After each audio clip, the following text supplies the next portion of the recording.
This lecture is going to be on the anion gap and TCO2.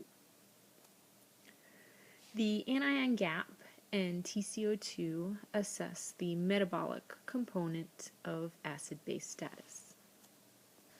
A titrational metabolic acidosis is when bicarbonate is titrated or consumed by excessive numbers of hydrogen ions from overproduction of acids. These acids donate a hydrogen ion to bicarbonate, and the hydrogen ion combines with bicarbonate to form water and carbon dioxide.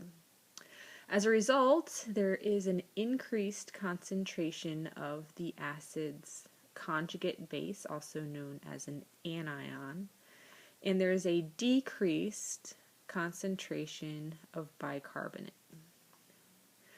A titrational metabolic acidosis can be caused by ketoacids, uremic acids, lactic acid, or ethylene glycol. The anion gap is how we identify an increased concentration of conjugate bases or anions in circulation. So the bar on the left represents the total concentration of cations in plasma, and the bar on the right represents the total concentration of plasma anions. Since the body likes to maintain electroneutrality, the total amount of cations and anions are equal. The major plasma cations are potassium and sodium, and the major plasma anions are bicarbonate and chloride.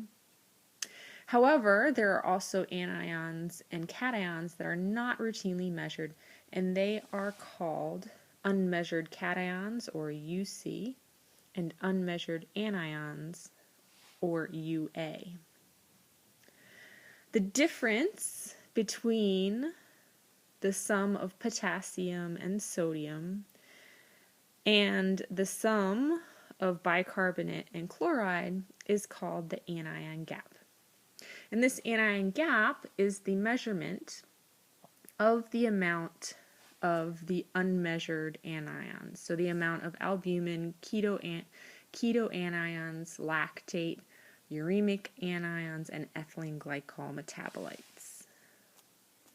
An increased anion gap means that there is a titrational metabolic acidosis, and therefore an increased concentration of one or more of the clues. So ketoacids, lactic acid, uremic acids, and ethylene glycol. The two left bars represent normal concentrations of cations and anions and a normal anion gap. The two bars on the right represent a titrational metabolic acidosis. The increased volume of this gray area indicates an increased concentration of unmeasured anions. Bicarbonate is decreased in volume because it has been titrated or consumed by that excessive acid in blood. The increase in unmeasured anions is proportional to the decrease in bicarbonate. So, the expected laboratory results with a titrational metabolic acidosis is an increased anion gap and a decreased bicarbonate concentration, or TCO2. Once you identify a titrational metabolic acidosis, you then must determine which acid is causing the acid-base disturbance. If there are ketoacids, then you would expect to see ketones in the urine, or ketonuria. If lactic acids are present, then they may be caused by hypoxia, dehydration, anemia, or shock. Or you can definitively identify a lactic acidosis by actually measuring the lactate concentration. Uremic acids are supported by the presence of an azotemia, and the azotemia would be due to a decreased GFR. Ethylene glycol is suspected when the animal has signs of acute renal failure, also in combination with hypocalcemia and perhaps calcium oxalate monohydrate crystals in the urine. The two bars on the left represent a normal concentration of cations and anions in a normal anion gap. The two bars on the right represent a decreased anion gap. So this gray volume here is decreased.